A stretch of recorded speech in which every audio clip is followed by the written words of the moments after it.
Travel takes you out of your comfort zone and throws open the doors to new experiences. While this is mostly amazing, tackling different cultures, languages, customs and staying safe can be tricky. Don't get caught in a cultural faux pas. Here, our travel experts give you the tips for travelling to Asia.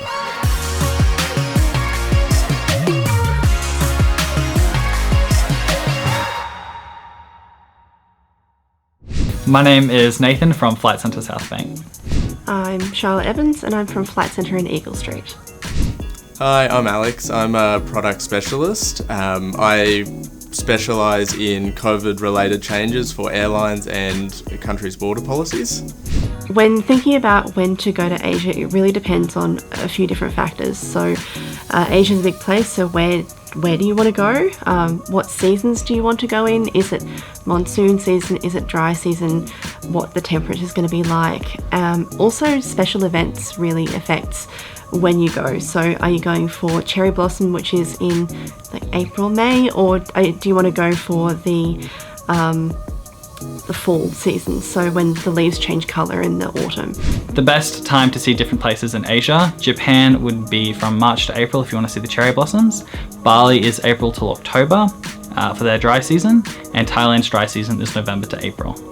The best place to start is just pick the destinations that you really want to see, your must-dos.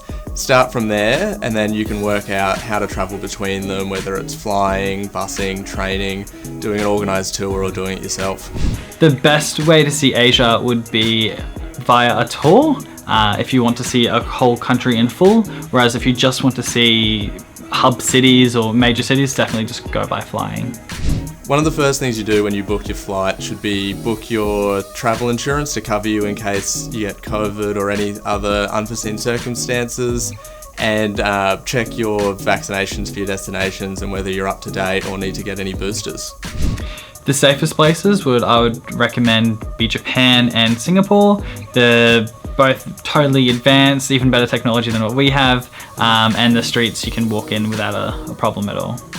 When thinking about safety when travelling, it's really good to do your research with everything, but especially in Asia, to get to know the different cultures and what, especially as women, what you can and can't do in places you can't go to, and also to be aware of tourist traps. So make sure that you're not going somewhere that is a known safety issue. So it's good to do your research before you go. A good tip for COVID safety while travelling is to always carry a mask on you. You never know when you'll need it, when you'll not be able to socially distance as appropriate in the destination you're in. If you're nervous about travelling internationally at the moment, my one tip would be to go on Smart Traveller for your destination and subscribe to all their updates. If anything changes, either before you're going, while you planned your trip, or while you're there, they'll send you an email and outline everything that's changed. They'll also give you updates on any vaccination passes you might need when you're there, any local rules and requirements, and it's just a really good source for getting information about COVID in your destination.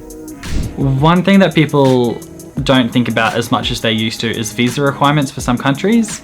Even though you might not have needed a visa before, a lot of visa rules have changed for different countries, so you might need to familiarise yourself again with them.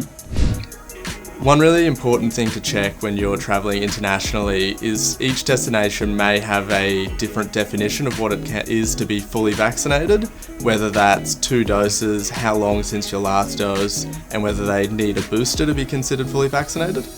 If you do test positive while you're in destination, the first thing you should do is contact the local COVID hotline for your area, and they'll let you know any requirements to do with self-isolation or quarantine.